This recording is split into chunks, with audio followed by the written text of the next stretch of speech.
So, have you ever thought about how complex it is to sponsor a family member to come to Canada? I Mm-hmm. was just reading through the latest guide and it's quite detailed.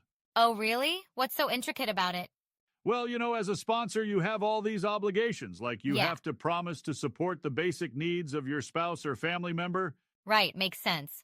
But isn't it just about filling out some forms and waiting? It's more than that. You need Okay. to prove you're not receiving social assistance for reasons other than a disability and that you can provide for yourself and the person you're sponsoring. Hmm, that's interesting.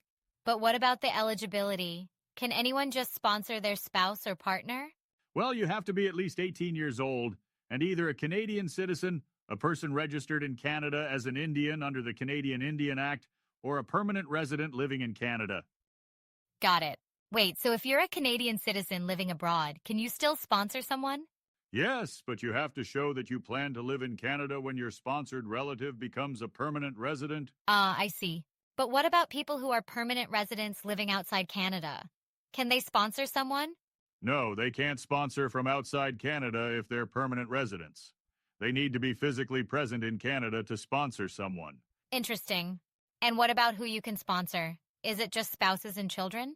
Well, in this guide, it focuses on sponsoring your spouse, common law partner, conjugal partner, or dependent Right. child. What's the difference between a common law partner and a conjugal partner? Good question. A common law partner is someone you've lived with in a marriage like relationship for at least 12 consecutive months. Mm-hmm. A conjugal partner is someone you have a significant relationship with for at least a year, but couldn't live together due to barriers like immigration restrictions or cultural reasons. Oh, so it's for people who can't cohabit but still have a genuine relationship? Exactly, it's like recognizing the commitment even when circumstances keep you apart. That's pretty considerate. But, are there any income requirements for sponsors? Generally, no minimum income is required if you're sponsoring a spouse or dependent child, unless the spouse or partner has a dependent Oh, child of their okay. own. Then you need to meet the minimum necessary income. Well, that's reasonable. Can't have everyone sponsoring if they can't support. Exactly. And there's also a whole section on ineligibility, like if you've been convicted of certain offenses, or if you're in prison, you can't sponsor. Makes sense. I heard something about a 5-year sponsorship bar. What's that about? Yeah, if you were sponsored as a spouse or partner, you can't sponsor a new spouse or partner until 5 years have passed since you became a permanent resident. Wow, that's strict. Well, it's to prevent marriage fraud. True. So, what's the process like? Is it complicated to apply? There's quite a bit to it.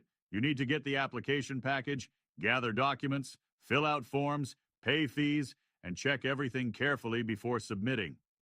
Sounds like a lot of paperwork.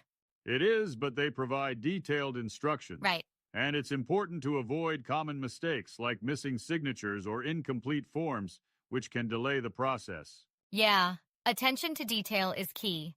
Hey, do you think the process is too daunting for some people? Family reunification is important. It's great that Canada provides these avenues, even if they're, a bit complex. Totally agree. It's just about navigating the system properly Yeah. and maybe getting some help if needed. Well, thanks for explaining all that. I learned a lot today. Glad to help. Yeah. Anytime you have questions about immigration stuff, just ask.